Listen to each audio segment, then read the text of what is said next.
Bonjour les geeks et les geekettes, aujourd'hui malgré le mauvais temps, un 100% exceptionnel.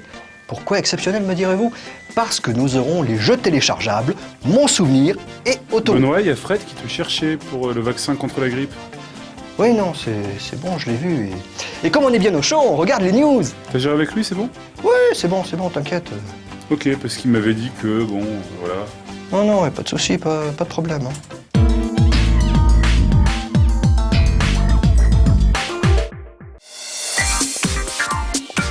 Les RPG sont légion au Japon, comme nous le prouve une nouvelle fois cette édition 2008 du TGS. On continue donc aujourd'hui notre passage en revue des jeux de rôle dont nous n'avons pas encore parlé. Konami présentait Suikoden Tierkreis, le premier volet sur DS de la célèbre série de RPG. Son gameplay sera dans la droite lignée des épisodes classiques avec des combats au tour par tour qui exploiteront tout de même les fonctionnalités de la portable. Les graphismes mélangeront quant à eux 2D et 3D, avec en prime des cinématiques en dessin animé. Du grand classique pour les RPG japonais sur portable. La particularité du jeu en revanche, c'est que l'on pourra envoyer ses personnages en mission dans la partie d'un autre joueur via le Wi-Fi. On pourra ainsi récupérer de l'expérience ou encore des objets. La sortie du jeu est pour l'instant calée au 18 décembre, au Japon bien entendu. Édité par Marvelous Entertainment et développé par Epoch, qui est notamment à l'origine des Luminous Arc sur DS, Arc Rise Fantasia est un RPG conçu pour la Wii. Les joueurs japonais suivront certainement de près ce titre, qui regroupe quelques acteurs majeurs du monde du jeu vidéo, notamment Kanemaru Hiroyuki et Miyajima Takumi, qui ont tous deux travaillé sur plusieurs Tales of. Le système de combat se veut assez classique, avec du tour par tour. Petite originalité tout de même, la barre d'action sera commune à tous les personnages, ce qui rendra bien évidemment les combats très stratégiques. Le Japon accueillera le jeu début 2009.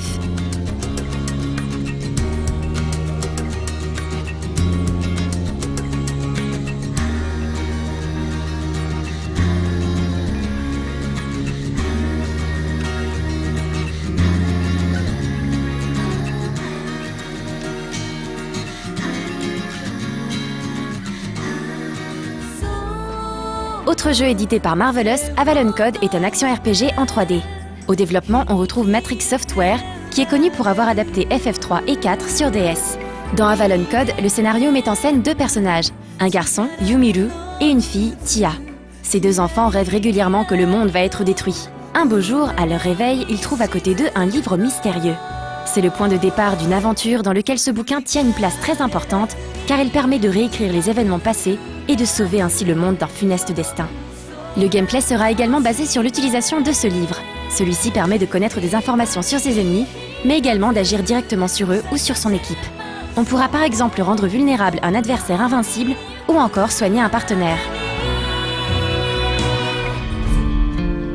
Le deuxième volet de Furai no Shiren sur DS était également présenté lors du TGS. Ce jeu est en fait un remake de la version Game Boy Color, sortie au début de ce siècle. Aucune grande révolution n'est donc à prévoir pour ce titre, qui reprend le gameplay de l'époque. Les graphismes seront tout de même remaniés avec des sprites redessinés, à la manière du premier épisode de la série sur DS. Pour mémoire, ce dernier était un remake de la version Super Famicom.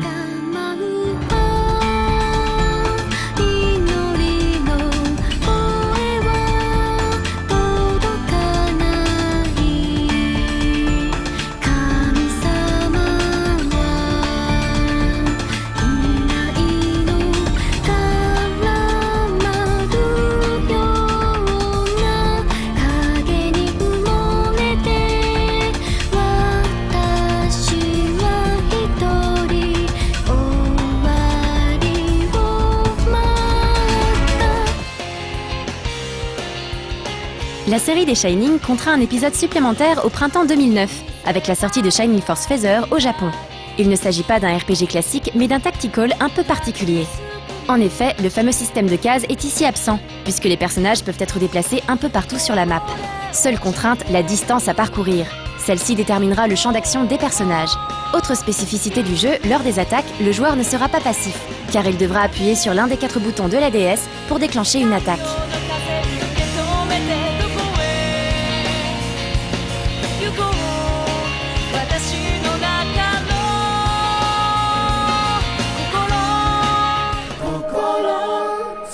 Terminons avec Garnet Chronicle, la suite de Astonisha Story, toujours sur PSP. Il s'agit encore d'un RPG édité par Sega au Japon, mais dont les développeurs sont coréens. Cette fois-ci, il ne s'agira pas d'un tactical, mais d'un RPG plus classique avec des combats au tour par tour. Le jeu, déjà sorti au Japon il y a quelques jours, pourrait bien arriver chez nous puisque son prédécesseur était sorti en Europe.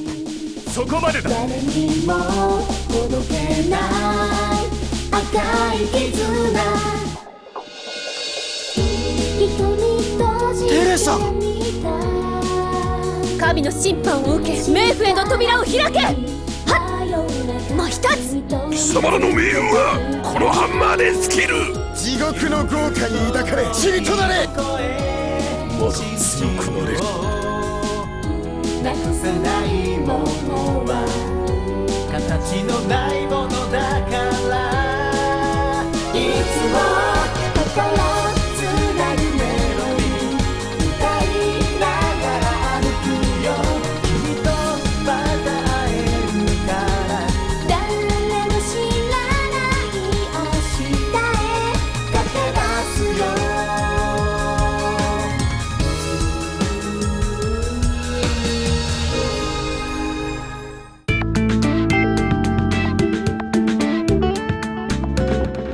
Ah, j'espère que ça vous a bien réchauffé les news, hein, parce que... Ah non. Ah Benoît, t'es là. Y a Thierry qui te cherche partout. Bah bouge pas, je vais aller les chercher. On regarde les jeux téléchargeables. Cette semaine, ça va quand même un peu mieux sur le contenu téléchargeable de nos consoles. Après quelques semaines de vaches maigres, les jeux téléchargeables reprennent du poil de la bête. On commence avec le contenu WiiWare qui accueille Tetris Party. Il s'agit bien sûr d'une version du puzzle game le plus célèbre de tous les temps. Le titre d'Alexei Pajitnov revient avec de nouveaux modes de jeu. Le mode ombre permet de dessiner à l'aide du tétrominos par exemple. Mais le gros du jeu, c'est bien entendu le mode online qui permet à plusieurs personnes de s'affronter et de voir les records de niveau mondial. C'est aussi ce jeu qui sera critiqué la semaine prochaine. Mais sur WiiWare, il y a aussi des jeux à éviter, et Incredible Maze fait partie de cela. Il ne pouvait porter un meilleur titre tant sa qualité est incroyable pour un jeu de notre époque. On nous refait le coup du jeu de labyrinthe avec une bille de plomb. Tout est jouable à la Wiimote, mais également, aussi inutile que cela puisse paraître, avec le Wii Balance Board. De toute manière, de la dextérité, il n'en faut pas dans Incredible Maze, puisqu'il suffit la plupart du temps de passer par-dessus les obstacles plutôt que de les contourner. Et le pire, c'est qu'en agitant sa Wiimote n'importe comment, on y arrive. Il faut aussi éviter Crazy Mouse sur le Xbox Live Arcade. Ce jeu étrange, à bas prix, met le joueur dans la peau d'une souris bleue. On connaissait la verte, mais la bleue, là, c'est inédit. Le jeu se veut une sorte de Pac-Man au rabais, au graphisme certes mignon, mais aux musiques, comment dire, très inspirées. Ce ne serait pas Dr Mario, là ? À moins qu'ici, ce ne soit Mario Sunshine. Quoi qu'il en soit, il ne faut pas se laisser tenter par son bas prix. Heureusement que Portal arrive pour rehausser le niveau, et pas qu'un peu. Cette production Valve est un des FPS les plus originaux jamais sortis. Sur le gigabouton d'extra-collision d'Aperture Science à charge supérieure de 15 000 MW. Il ne faut pas défoncer des ennemis ou démons à coups d'armes ultra sophistiqués, mais tout simplement créer des portails téléporteurs. Un FPS qui s'axe davantage autour de la logique et la réflexion que sur le bourrinage et l'action. À télécharger absolument. Parfait. Sur PlayStation Network, on s'est également réveillé. Edge of Booty, critiqué ici même, sera disponible le 5 novembre sur la console de Sony. Un guest inattendu s'incruste également dans la version américaine de Pain, Michael Knight, alias Mitch Buchanan. David Hasselhoff se retrouvera en effet en personnage jouable dans le dernier update de Pain, et ce n'est vraiment pas là qu'on l'attendait. Au moins, ça prouve que l'acteur sait jouer de son image. En tout cas, adorateurs comme détracteurs pourront s'en donner à cœur joie pour en faire voir de toutes les couleurs à ce pantin à la crinière ondulée.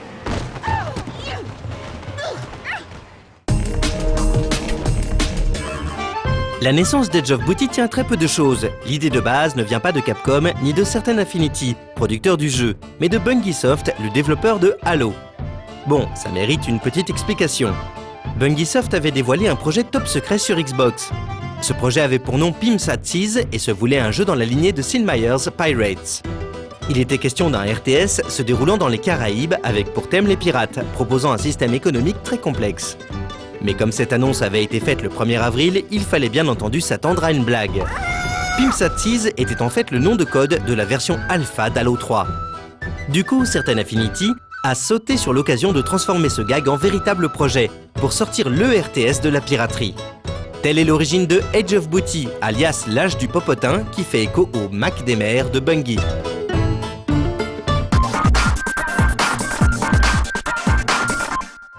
Le jeu fonctionne avec un système de missions, ou plutôt de chapitres. L'histoire est divisée en 7 chapitres, eux-mêmes subdivisés en 3 parties. Une facile, une normale et une dure. Il n'est pas obligatoire de remplir ses objectifs dans l'ordre. Le joueur peut à sa guise attaquer les étapes difficiles sans passer par les faciles. Edge of Booty se déroule sur une sorte de plateau composé de cases hexagonales. Il n'est possible de se déplacer que sur les cases bleues où il y a la mer, ce qui est normal pour un fameux 3-mâts. Pour se déplacer, il suffit d'indiquer sur quelle case on veut se rendre et le navire ira directement à l'endroit choisi. Le bateau peut accoster sur des ports, des grottes, des villages ou même des volcans. Ces derniers sont en fait les bases où les navires pourront récupérer leur vie et se faire upgrader. Chaque volcan, et donc joueur par la même occasion, se bat sous une bannière. Plusieurs vaisseaux peuvent être réunis sous la même bannière. Le but consiste à prendre le plus de ports et de villes afin de les assouvir à sa volonté. Pour prendre une ville, c'est très simple. Il suffit d'aller à sa rencontre et lorsque l'on est sur une case adjacente, un combat s'ensuit.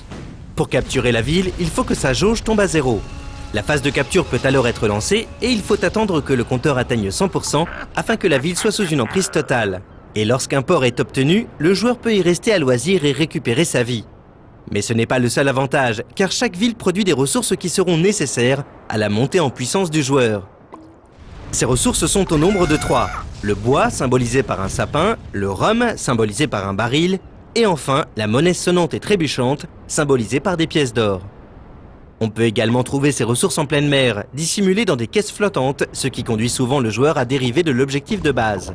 Il faut obtenir ces ressources pour améliorer villes et vaisseaux. Lorsque ce sera possible, une sirène retentira pour avertir le joueur qu'une amélioration est disponible. Les ports peuvent être renforcés et donc mettre plus de temps à être capturés, alors que le bateau peut augmenter sa vitesse, sa défense et son attaque. En parcourant les mers, on se retrouve facilement nez à nez avec son rival, mais il arrive aussi que l'on se retrouve face à des bateaux neutres.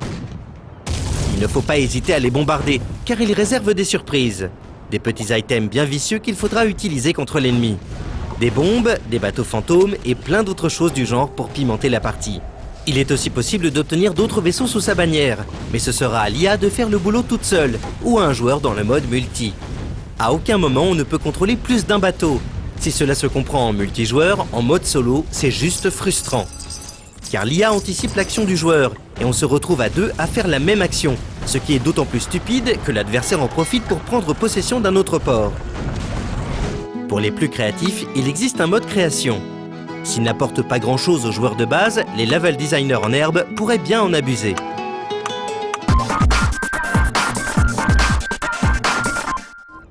Bon, on ne va pas se leurrer, Edge of Booty ce n'est pas le jeu dont on a beaucoup entendu parler, et ce n'est pas le jeu du siècle. Mais il ne cherche pas non plus à remplir ce rôle.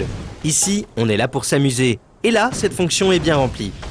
Si d'habitude le RTS est un type de jeu assez élitiste, il n'en est rien dans Edge of Booty, où tout est facile d'accès. À cela s'ajoute une très bonne ambiance, le thème des pirates est très bien représenté, que ce soit au niveau graphique, mais aussi au niveau musical. Le jeu en mode solo est déjà très bon, mais si on remplace l'IA pataude par de vrais humains tenant une manette, on obtient un jeu au fun absolu. De plus, comme c'est souvent le cas avec les productions téléchargeables, le jeu arrive par surprise, ce qui fait presque plaisir à une époque où il est de plus en plus difficile de ne pas être blasé. Il est surtout très surprenant que ce soit une société comme Capcom qui édite ce genre de jeu, mais il faut reconnaître que c'est un des studios qui ose de plus en plus et qui repousse les limites des jeux téléchargeables sur console. Edge of Booty ne tardera pas non plus à pointer la proue de son navire sur PlayStation Network. Comme ça, tout le monde est heureux au pays des pirates.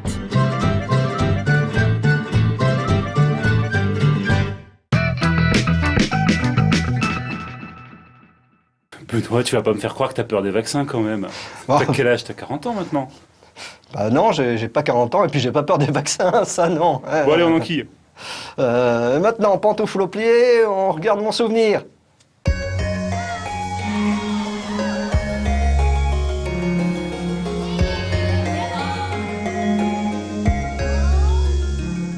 Mon meilleur souvenir de jeu vidéo, je pense que c'est Doom de ID Software.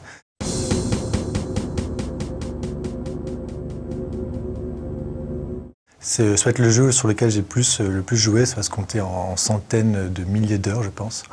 Parce que déjà le jeu, je crois qu'il était super bien, il était violent, tout ça. J'adore les jeux qui sont nostalgiques avec un peu de sang, tout ça. Et surtout parce qu'en fait, avec mon frère, on s'amusait à bidouiller dans le jeu. On avait des éditeurs hexadécimaux qui permettaient de modifier tous les paramètres du jeu, genre la puissance de tir, tout ça, quoi. Et du coup, à chaque fois, on redécouvrait le jeu parce qu'on jouait soit en hyper dur, soit en hyper simple. Et ça nous faisait marrer vraiment, quoi. Enfin, par exemple, on avait modifié, il y avait les impériaux, c'était les petits bonhommes marrons qui lançaient des boules de feu. Et en fait, on avait modifié la vitesse de la boule de feu, ce qui faisait que quand le mec tirait, la boule de feu, elle avançait tout doucement comme ça. Et c'était hyper crétin, on trouvait ça super drôle. Pareil, il y avait le boss, il y avait un boss de fin de niveau, c'est une sorte de grand minotaure immense qui faisait flipper. Et là, on l'avait réduit, il était petit comme ça à l'écran, mais il allait super vite. Donc du coup, c'était n'importe quoi et nous, ça faisait carrément marrer, quoi.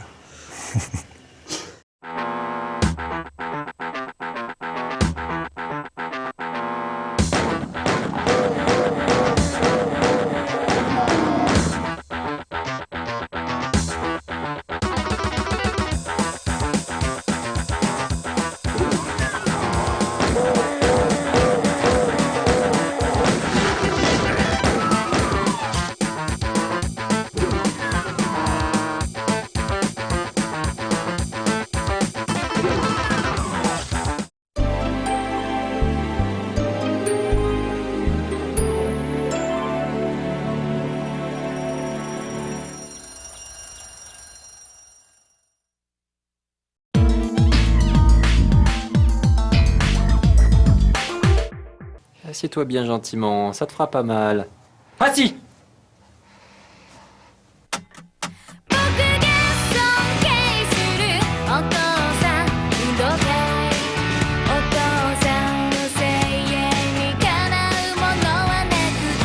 Bonsoir à tous et bienvenue dans Auto. Ce soir, j'ai une excellente nouvelle à vous annoncer. Vous savez, Suzuka est revenu du Japon il y a quelques temps avec dans ses valises de superbes clips. Vous avez vu déjà un petit aperçu de ça samedi dernier lors du J-Top avec le nouveau clip de Harukali. Eh bien, je vous donne rendez-vous à la fin de l'émission parce qu'il y a d'autres surprises.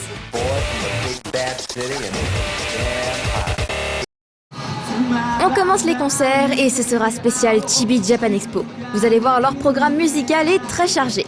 Votre première journée, donc le vendredi 31 octobre, commencera par les dédicaces du groupe Pop Rock Acid Flavor. Je vous rappelle qu'ils seront en concert au Café de la Danse, donc à l'extérieur de Chibi Japan Expo.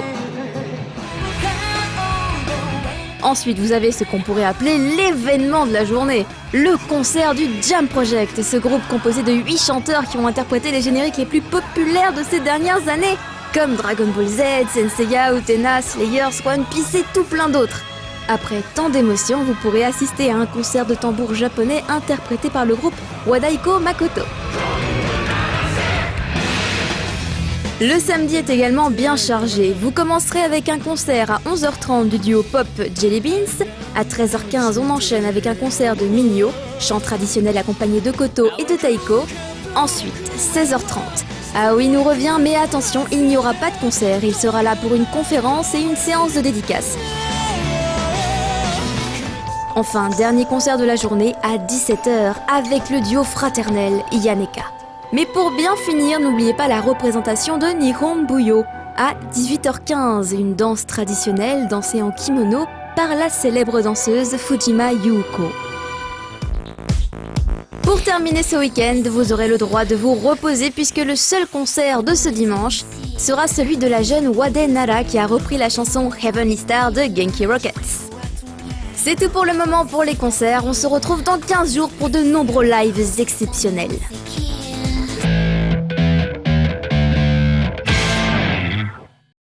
On commence les topics avec une nouvelle particulièrement surprenante. Lia Dizon, jeune chanteuse non japonaise d'origine, qui a commencé sa carrière il y a quelques temps, vient d'annoncer à son public, lors de la dernière date de sa tournée nationale, qu'elle était enceinte de 4 mois et qu'elle venait de se marier il y a à peine quelques jours. Une news extraordinaire, parce que même moi j'y ai pas cru quand j'ai lu l'info. Mais bon, voilà, c'est fait. En plus, elle annonçait l'info en pleurant, elle lisait sa petite feuille Sumimasen et tout ça, c'était vraiment mignon. Mais bon, voilà, elle dit qu'elle va revenir. On n'y croit pas trop parce qu'avec un bébé dans les bras, c'est pas forcément toujours évident, mais après tout, pourquoi pas, il y a pas mal de chanteuses qui sont également mamans et qui réussissent leur carrière. Excellente nouvelle pour tous les fans du duo vampiresque Oral Vampire. Après être passés en major chez Avex, les voici enfin de retour avec de nouveaux titres. Yeah! Le groupe sortira un single par mois pendant 3 mois, single uniquement disponible sur iTunes Music Store. Voici les titres des 3 prochaines sorties. La première, Shonan Zoku Cannibal Coast, Darkwave Surfer et enfin Transcript. La première chanson sortira le 28 octobre, disponible sur iTunes Music Stores USA Canada et le 29 octobre sur iTunes Music Store Japan. Mais réjouissez-vous parce qu'ils devraient tous sortir dans 22 pays et on peut fortement espérer pouvoir les trouver sur les stores français d'ici quelques temps. Et comme vous pouvez le voir sur ces images, tout va bien pour Oral Vampire puisqu'ils ont été élus comme concert d'ouverture du Tokyo Game Show. C'était une audition organisée par MySpace et ils l'ont remporté haut la main. On continue avec un autre film, celui de Keroro, la petite grenouille. Eh bien, elle s'offre son 4e film au Japon, puisque c'est quand même un animé qui marche vachement bien. Il sortira en mars 2009, mais la question est, qui va donc chanter la chanson thème de ce film ? Eh bien, c'est magique comme réponse, parce qu'en fait, c'est le duo Kiroro. Donc, Keroro et Kiroro, je trouve ça marrant. Et le duo Kiroro, en fait, c'est un duo que vous ne connaissez pas forcément, puisqu'elles n'ont plus vraiment d'actualité. Elles sont devenues mamans il y a pas mal de temps. Et leur dernier vrai single remonte à 2005, donc vous êtes tout pardonné si vous ne connaissez pas. Cependant, si vous êtes fan des belles ballades et des chanteuses à voix, je vous recommande de vous jeter sur leur discographie. En plus, elles ont fêté leur 10 ans de carrière récemment. Mais bon, pour revenir à l'information, sachez que la chanson de ce film, enfin la chanson thème du film s'appellera Minna Anata o Aishiteru. Voilà.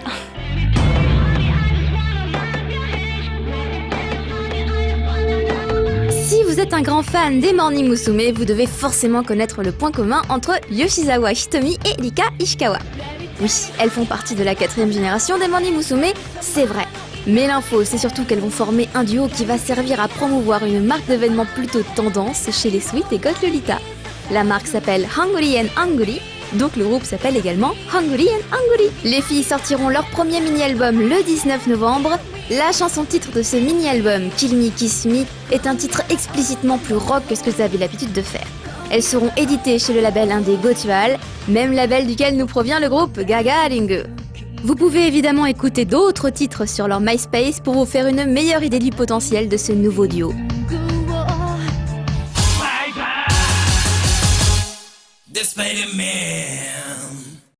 Ça y est, c'est la fin de l'émission, il est temps maintenant de parler des clips qui arriveront à l'antenne juste après le J-Top. Alors, on va commencer avec un clip de Mook, Gerbera. Donc c'est pas une nouveauté, c'est un clip il y a quelques années, mais je sais que ça fera extrêmement plaisir aux fans. Nous avons également un clip de Cyberwolf, Binary Cell, Full Monty avec Kanashimi no Piero, un clip qui à mon avis va faire plaisir à pas mal de gens, le nouveau clip de Love Life, Minami Kaze, et je tiens à préciser qu'il vient de sortir au Japon il y a vraiment pas longtemps. Nous avons également un clip de Cargo, For the Light, un groupe de rock. Nous avons un clip de Galnerius, Shining Moments. Et la grosse nouveauté, vous l'écoutez depuis tout à l'heure en fond derrière moi, vous savez ce que c'est, vous avez trouvé, c'est le clip de Vamps, Love Addicts. Donc Vamps, vous savez, c'est le projet de Hyde, du groupe L'Arc-en-Ciel, ce n'est pas rien, c'est énorme. Et vous allez avoir la chance, petit vénard, de voter pour ce clip, mais aussi vous allez réussir à faire de la place dans votre vote. Comme moi, ça va être dur, mais voilà, donc votez, on se voit la semaine prochaine, bye bye.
Benoît, t'es sûr que tu vas pouvoir finir l'émission? T'as pas bonne mine quand même. Les geeks et les geekettes, encore un beau 100% qui se termine. Demain avec Davy, après-demain avec Avec moi. Ah merde, j'espère que ça fera pas la même chose avec Davy.